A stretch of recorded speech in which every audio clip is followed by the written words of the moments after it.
I just kind of want to understand why SBET and why now. And I would love for you to kind of take us back to the early days of SBET.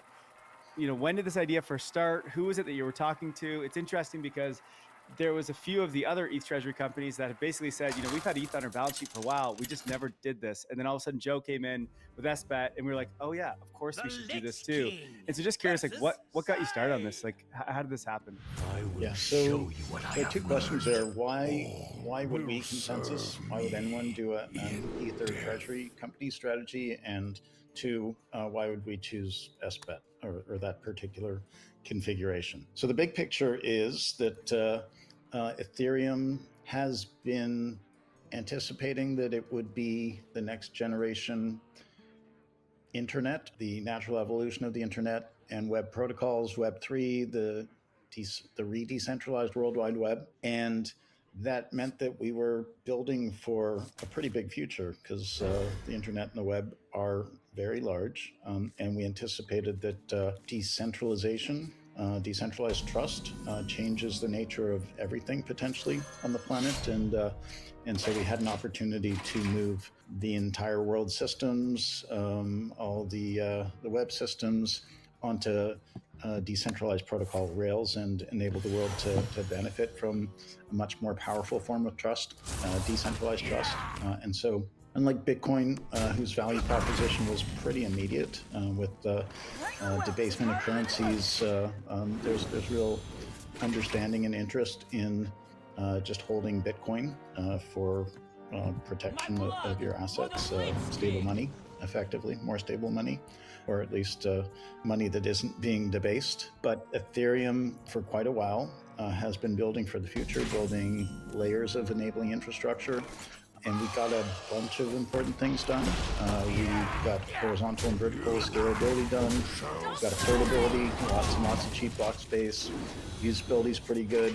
Usability will be great very soon as we build AI interfaces into applications and wallets. And there were two pieces effectively that we needed to shore up.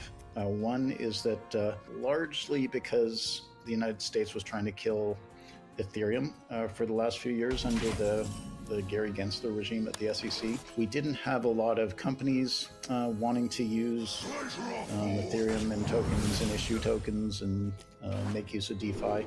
We didn't have lots of builders coming into the space to build the really cool stuff, and as a result, few exciting applications. Lots of DeFi stuff, but no really exciting social graphs, social network platforms, games, not great stuff there. Just applications for enterprises and opportunities for enterprises to use DeFi were unattractive to the enterprises because their GCs couldn't recommend that they touch tokens or issue tokens, and also the applications to make that easy and compelling weren't there because people weren't building them, because you'd get a invitation to provide all sorts of documentation for the SEC to scrutinize if you started building stuff that cut their radar. So few applications, few users, and effectively too much ether out in the world to support the fact that there isn't a ton of activity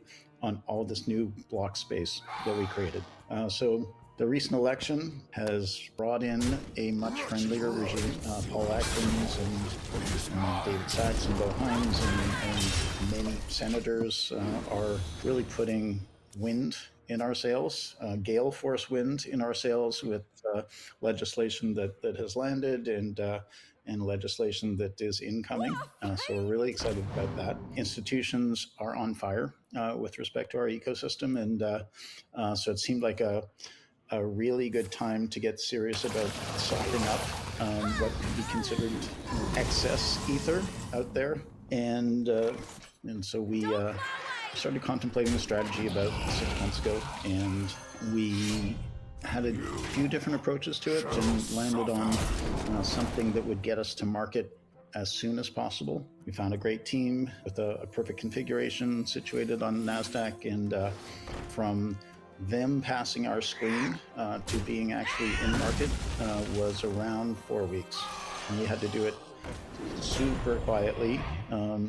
extreme secrecy, very, very tight group of people, because if you find an opportunity like that, there are people who are now just scouring markets for, I think, Robert Leshner maybe just bought some company because he's going to try to take it into a similar situation. I think he brought controlling stake or something like that. And so we raced to market. Even in the last couple of days, the price of the stock went from about $2 to $6. So it's clear that something was up, and it could have been innocent. It could have been somebody just screaming and saying, "Hey, somebody's gonna put this into play," or it could have leaked on one side or the other. But we got it done. We got an initial pop, which we expected, but it grew really large because the liquidity conditions were so small in the first couple of days. And so we knew that wasn't going to last. But we had the ATM facility already in place, and we were off to the races virtually right away. We have another ATM coming, and the goal is obviously to increase the Ether concentration per unit, fully diluted share. We'll do it by selling equity. We'll do it by offering different kinds of financial instruments, essentially running Michael Saylor's playbook. But there's a lot more that we can do with Ether. First, it's a productive yielding asset, so we're already generating quite a lot of Ether via staking. We're going to add restaking and more sophisticated, prudent risk level DeFi, and we definitely won't get into a position where we're forced to do anything that we don't want to do, but we should be able to ramp up yield quite significantly, and that will enable us to maintain a premium to net asset value and keep this thing running for, I think, a very long time. Interesting. And just to give a bit of context, so when you guys first launched, you raised, I think it was 425 million. You basically bought all that with ETH. You've staked 100% of it. You've raised a bunch week over week. Buying and staking right away, pretty much. Yeah. And you guys have now raised, I don't know, getting close to $1 billion. You guys have raised at least the value of what you guys hold, 280,000 at your last release, 280,000 ETH worth a little over $1 billion. So congrats. That's wild in such a short period of time. Congrats. Exactly. Yeah, absolutely. Congrats to Ethereum. Congrats to everyone involved. So a question for you here. So obviously, I mean, the stock has done well. There's been a lot of noise around SBET and what you guys are doing. And I'm just curious on the appetite for SBET on the more like institutional side. So those that, when you do the ATMs, who is it that's buying this stuff? Are they interested? Are they, like, is everyone super excited? Why are they super excited? Like, tell me a little bit about the kind of behind the scenes discussion